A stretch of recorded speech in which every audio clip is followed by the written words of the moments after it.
Tout a commencé ici, à la mi-mars. Frappé de plein fouet par la crise, Chypre ferme ses banques et provoque la colère de ses habitants. Pendant 12 jours, impossible de retirer de l'argent, une taxation des petits épargnants est annoncée.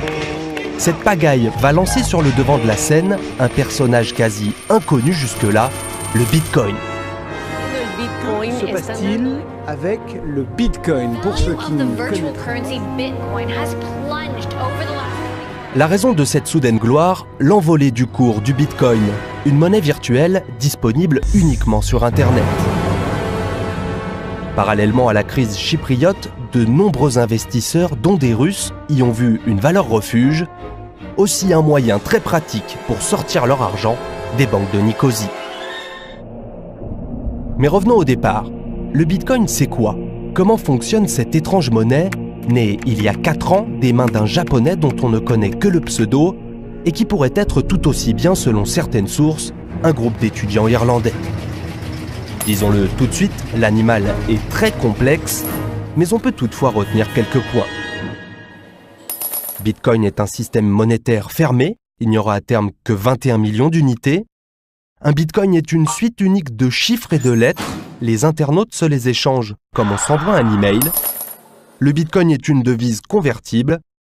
Enfin, pour s'en procurer, soit vous en achetez comme des euros ou des dollars, soit vous mettez à disposition du réseau la puissance de calcul de votre ordinateur et en échange, vous recevez des bitcoins.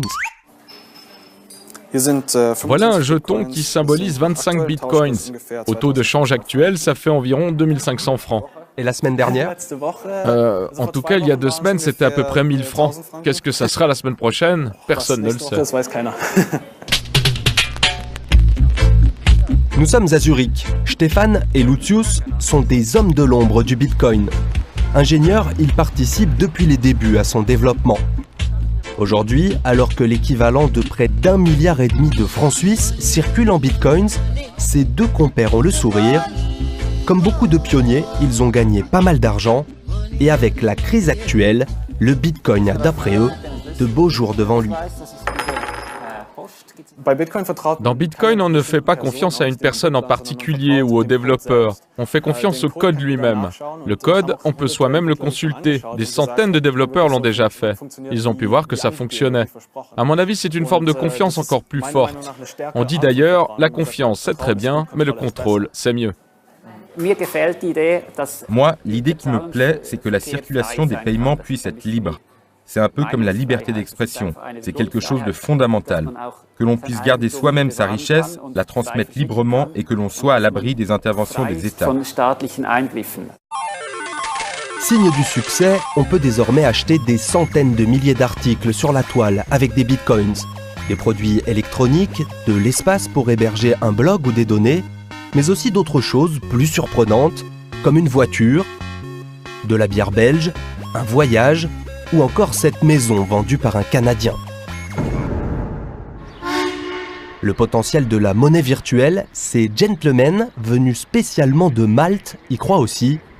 Ils pilotent un fonds d'investissement totalement dédié au Bitcoin. Il pèse déjà 11 millions de francs. Nos clients nous posent toujours la même question. Comment préserver mon patrimoine? Où faut-il investir? Faut-il acheter de l'or, de l'argent ou autre chose? Bitcoin répond à toutes ces questions. C'est un moyen de paiement, vous pouvez le conserver, personne ne peut vous voler, et cela ne peut pas être détruit, car le système est très robuste.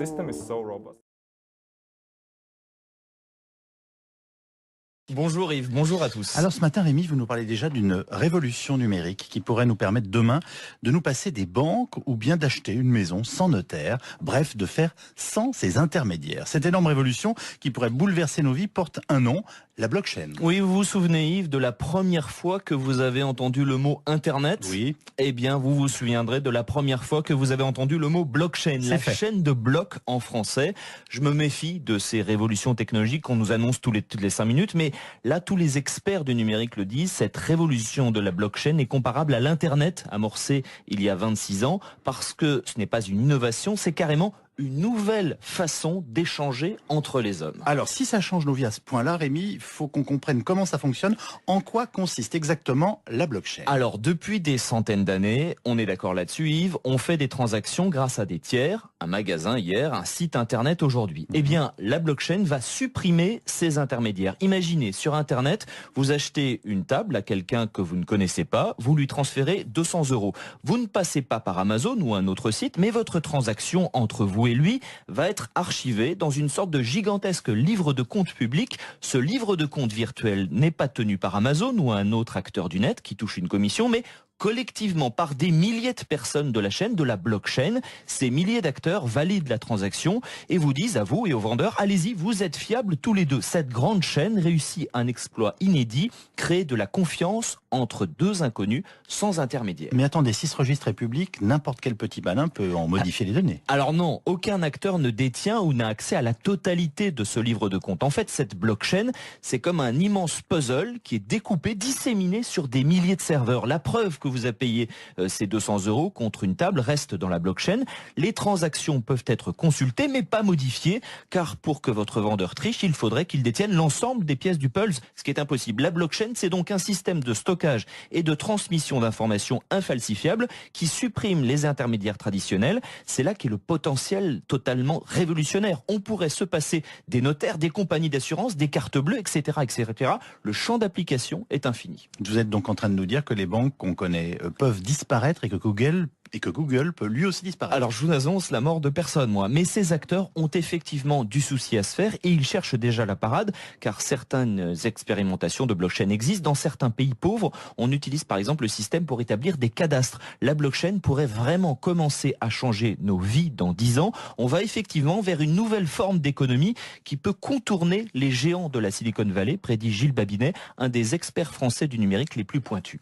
C'est la première fois où on a une technologie qui est, entre guillemets, anticapitaliste. C'est-à-dire, tout le monde est détenteur de la technologie et il n'y a plus d'hommes intermédiaires. C'est-à-dire que quand j'utilise Uber, j'enrichis Uber. J'enrichis pas uniquement le taxi qui me conduit.